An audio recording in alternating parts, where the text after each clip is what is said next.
नमस्कार। आज हम लोग आरंभिक पठन कौशल प्रश्न पत्र के अंतर्गत अध्ययन करेंगे। सबसे पहले हमें ये ज्ञात होना चाहिए कि आरंभिक क्या है। जब बच्चा शुरू में विद्यालय आता है प्रारंभ में, वही आरंभिक है। अब फिर वह धीरे धीरे आपके साथ मिलना जुलना शुरू कर देता है और उसकी कुछ इच्छा होती है, पढ़ना शुरू करता है। आप जो पढ़ाते हैं, क्योंकि वो पढ़ना जानता नहीं है। पठन होता क्या है? पठन का मतलब होता है जो समझ के पढ़ा जाए, वह पठन है।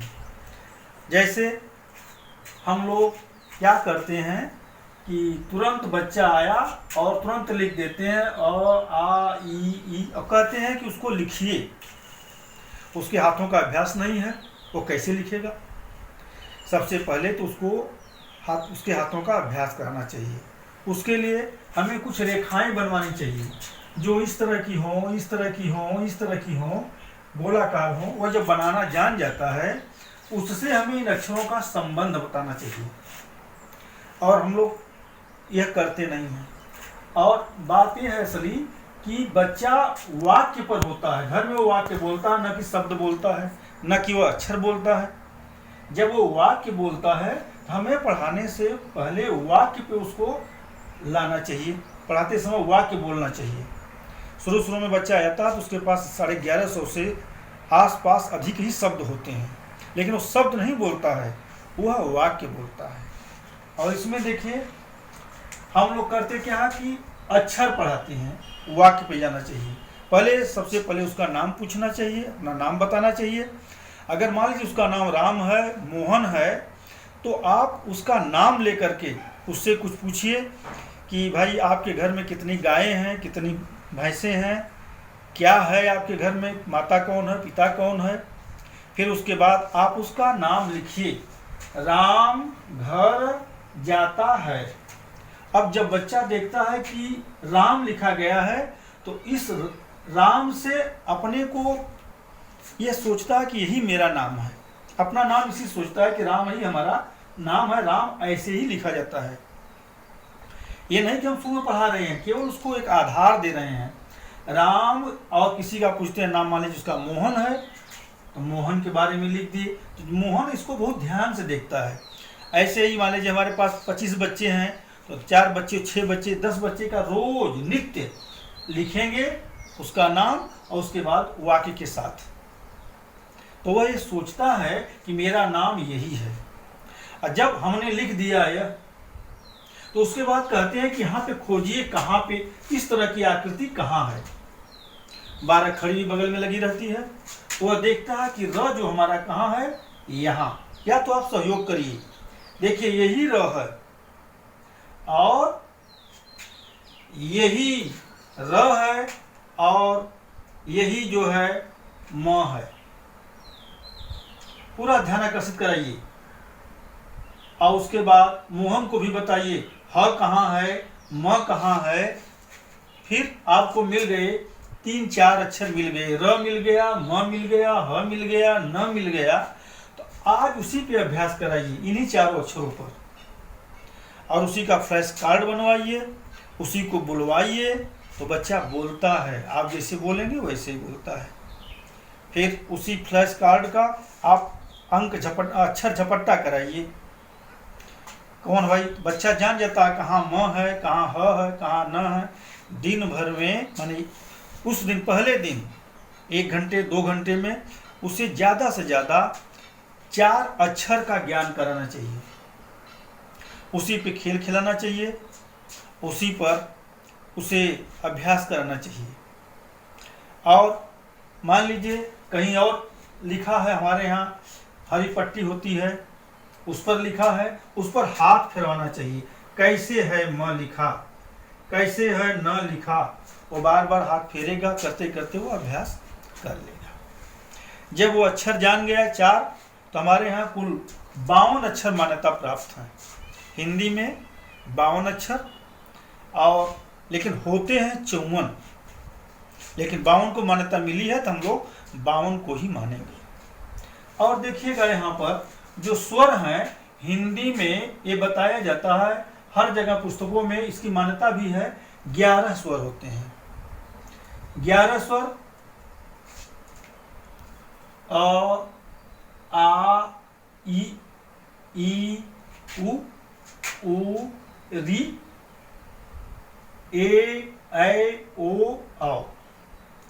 लेकिन देखिए, दीर्घ री को मान्यता नहीं है, लेकिन माहेश्वर सूत्र में जितने भी अक्षर दिए गए हैं उन अक्षर, क्योंकि हमारी हिंदी जो है उसी से ली गई है, देवनागरी लिपि से। देवनागरी लिपि में यह री है, जबकि हम बड़े क्लासों में बताते हैं, कक्षा 6, 7, 8 में, पितृधन ऋण बराबर पितृण।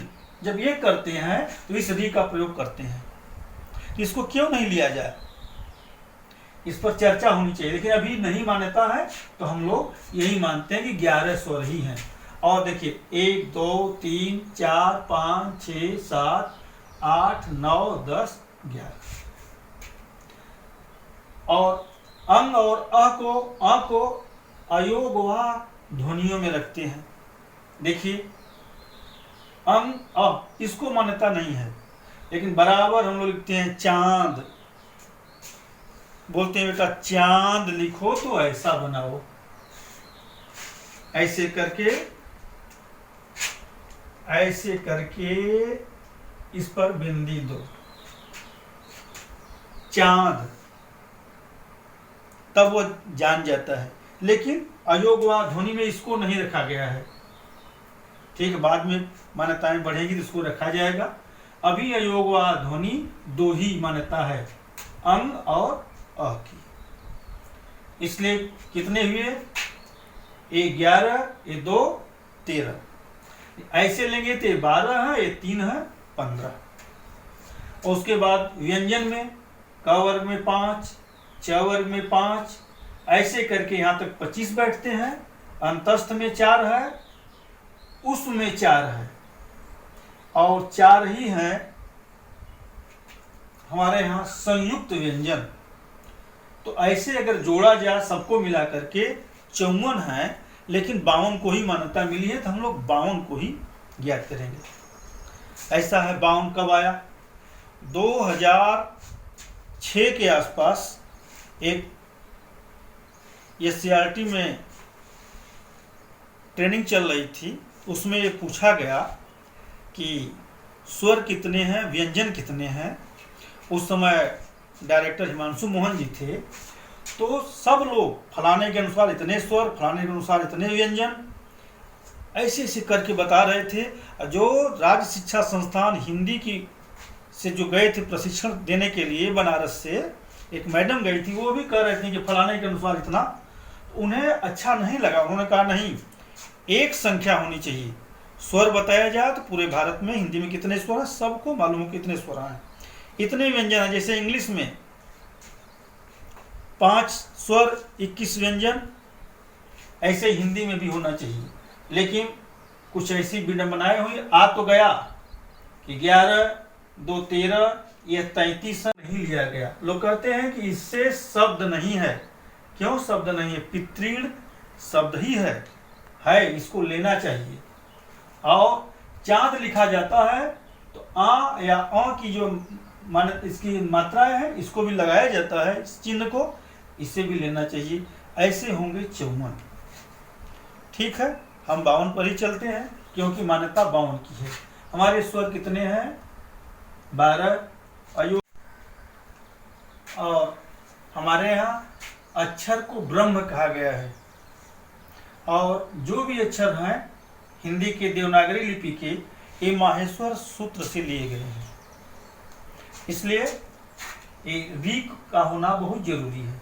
यहाँ तक कि हम लोग कहते हैं मूल स्वर कितने हैं, इसकी चर्चा हम लोग कल करेंगे कि मूल स्वर कितने हैं। 4 हैं। कौन कौन है, जब अ आता है ह्रस्व, ई आता है, उ आता है, ह्रस्व री आता है, तो और सबका दीर्घ है। अ का दीर्घ आ है, ई का दीर्घ ई है, उ का दीर्घ उ है, तब री का दीर्घ क्यों नहीं है, री को लेना चाहिए।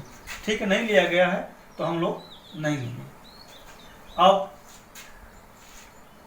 बच्चा जब अक्षर जान गया, इसके लिए 14 दिन प्रयास किया जाता है, 15 दिन, तब वह पूरा अक्षर जान पाता है। जब वो अक्षर जान गया तो फिर उस अक्षर को क्रम में रखना चाहिए। इस तरह के क्रम में शुरू में आता है तो इस क्रम में होना चाहिए। कोई भी क्रम हो सकता है, र भी हो सकता है, म भी हो सकता है, घ भी हो सकता है, ज भी हो सकता है, लेकिन जब वो पूरा जब जान जाए तब एक क्रम में बांधना चाहिए। हम लोग करते क्या, पहले ही क्रम में बांध देते हैं। ये ऐसी गलती नहीं करनी चाहिए। और हम लोग अक्षर से लेते हैं, तुरंत में अक्षर पढ़ाते हैं, अक्षर नहीं।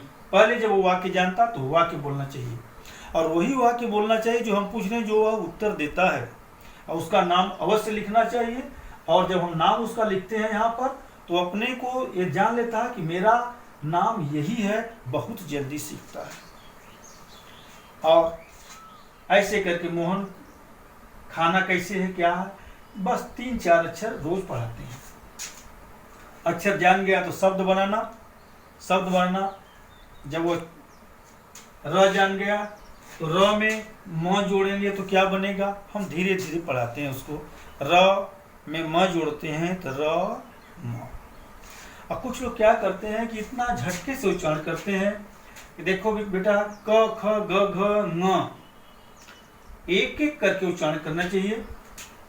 क ख ग घ, जो भाषा की चारों दक्षताएं हैं, सुनना, बोलना, पढ़ना और लिखना, यह ध्यान रखना चाहिए इन चारों दक्षताओं का प्रयोग हो रहा है कि नहीं हो रहा है। और एनसीएफ के जो 5 बिंदु हैं, नंबर 1, पढ़ाई को रटने की प्रक्रिया से मुक्त करना। तो रटने की प्रक्रिया से कब मुक्त होगी, जब उसको हम खेल खिलाएंगे। और खेल में चार्ट बना लेंगे, छोटा छोटा फ्लैश कार्ड ले लेंगे, किसी पे र लिख देंगे, किसी पे म लिख देंगे, किसी पे कुछ लिख देंगे, और उसको बार बार उस पर कूदाएंगे, दौड़ाएंगे, खिलाएंगे। तो खेलते खेलते वो नहीं समझता है कि मुझे पढ़ाया जा रहा है, तनाव मुक्त रहता है। और पढ़ाई तनाव मुक्त होनी चाहिए। और बार बार वो सीखते सीखते अक्षर से वो शब्द सीख जाता है, और शब्द से फिर वो वाक्य बनाना जान जाता है। यह प्रक्रिया अपनानी चाहिए, ना कि, और हमेशा ये ध्यान देना चाहिए कि अपनी बात थोपनी नहीं चाहिए, या आज हम यही शुरू करेंगे, नहीं, बच्चा क्या पढ़ना चाहता है वो देखना चाहिए। और आज तक इस समय तो ये भी हो गया है, विभिन्न प्रकार की आकृतियां बच्चे को दी जाती हैं, और उन आकृतियों को जोड़ जोड़ करके वह अक्षर को बनाता है। इससे भी बच्चा ज़्यादा सीखता है। और अपने क्लासरूम में चार्ट अवश्य रखना चाहिए, और इससे जो है बच्चे को जो भी शब्द आप बोल रहे हैं, अक्षर बोल रहे हैं, यहाँ पे ध्यान दिलवाइए, ये अक्षर ये है, ये अक्षर ये है, धीरे धीरे वो जान जाएगा। यही आरंभिक पठन यहीं से स्टार्ट होता है। लेकिन हम लोग इस चीज़ का अध्ययन कर चुके हैं, और हमें जब बोलना है, पढ़ाना है, आगे जैसे आप लोगों की परीक्षाएं होंगी तो उसमें ये चीज़ें आएंगी कि स्वर कितने हैं, इसमें कौन ह्रस्व स्वर है, कौन दीर्घ स्वर है, और कौन संयुक्त स्वर है। अलग अलग देखिए, जैसे यहाँ पे ह्रस्व स्वर कौन है, जिसका उच्चारण कम समय में किया जाता है। देखिए, अ क्या है, ह्रस्व है। आ क्या है, दीर्घ है। इ ह्रस्व है, ई दीर्घ है। उ ह्रस्व है, ऊ। ऐसे ही री का तो ह्रस्व बता देते हैं, जब उसका दीर्घ नहीं बताते हैं तो एक बच्चे में कौतूहल होता है कि सबका मास्टर साहब ह्रस्व दीर्घ बताए हैं, इसका ह्रस्व क्या है, क्या है, दीर्घ क्या है। इसलिए इसका होना बहुत जरूरी है। आने वाले समय में ये आएगा, लेकिन अभी नहीं है, इसलिए हम लोग स्वरों की संख्या 11 बताते हैं। फिर अयोगवा ध्वनिया 2 हैं, 3 तो 2 ही बताते हैं, क्योंकि मान्यता दो की है, जो मान्यताएं होती है उसको लेके चलना पड़ता है। फिर व्यंजन में बताएंगे 5 वर्ग हैं। तो क वर्ग क्या बताता है? क वर्ग का मतलब एक कंठ से चारों अक्षर इसके जो है कंठ से उच्चारित होते हैं। जहां से क उच्चारित होता है वहीं से ख होता है, वहीं से ग होता है, वहीं से घ। तब तक जब तक इसका अनुनासिक न आ जाए। न को कहीं कहीं देखिए टीचर भी बोलते हैं अंग,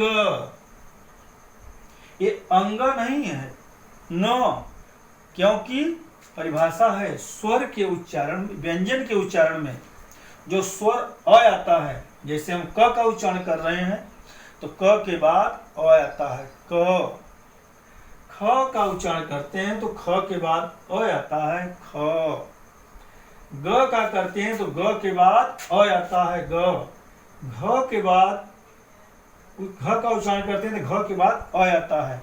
तो फिर यहाँ अब पहले कैसे आ गया? अंग क्यों हो गया? न है, न। ए जब टीचर गलत उच्चारण करेगा तो छात्र भी वही सीखता है, वह भी यही बोलता है क ख ग घ अंग, अंग नहीं है, न है। फिर ऐसे ही हम च के बाद आया, छ के बाद आया छ, ज, झ, यहाँ बोलते हैं इया, इया नहीं है, य है। अ हमेशा बाद में आना चाहिए। ये य है, अनुनासिक है, इसलिए इसको जो है नासिका से बोला जाता है। अनुनासिक की यही पहचान है। यदि नासिका को बंद कर दी के बोला जाए, ऐसे करके बोला जाए तो हम नहीं बोल सकते। जैसे अगर हमको न बोलना है, ऐसे करके बोले नासिका दबा के, हम नहीं बोल सकते, इसीलिए इसको अनुनासिक में रखा गया है। ऐसे यहाँ पे ट, ठ, ड, ढ बोल देते हैं इसको अड़, अड़ थोड़ी है, र है, ये अनुनासिक है। नासिका से बोलना र नहीं है, र है, र। फिर त, थ, द, ध, न कर दे। फिर प, फ, ब, भ, म, ये जो चारों अक्षर हैं इसको बोलने पर बिल्कुल हवा अंदर ही रह जाती है, इसीलिए इसको कहा गया अंतस्थ। कल इसकी विस्तृत चर्चा होगी। य, र, ल, व। कल हम बताएंगे इसके बारे में, इसका उच्चारण में क्या गलती लोग करते हैं। हमारे यहाँ सबको 3 तरह से लिखा गया है। इसका उच्चारण क्या है, इसका क्या है, इसका क्या है।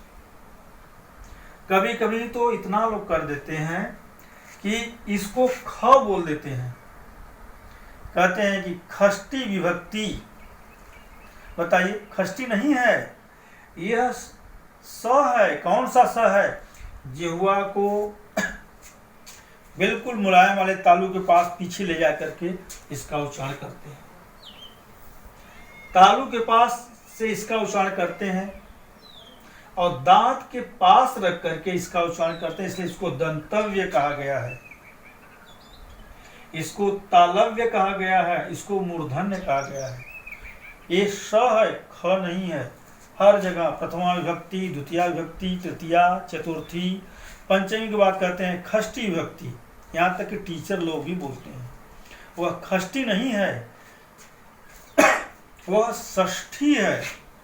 षष्ठी का उच्चारण बार बार जिह्वा को अंदर ले जाकर बच्चे से उच्चारण करवाएंगे तो बार बार षष्ठी षष्ठी करेंगे तो बोलना शुरू कर देता है। क्योंकि अभ्यास शुरू में नहीं कराया जाता है, इसलिए उसको अच्छा नहीं था। हाँ, ख का उच्चारण होता कहाँ है?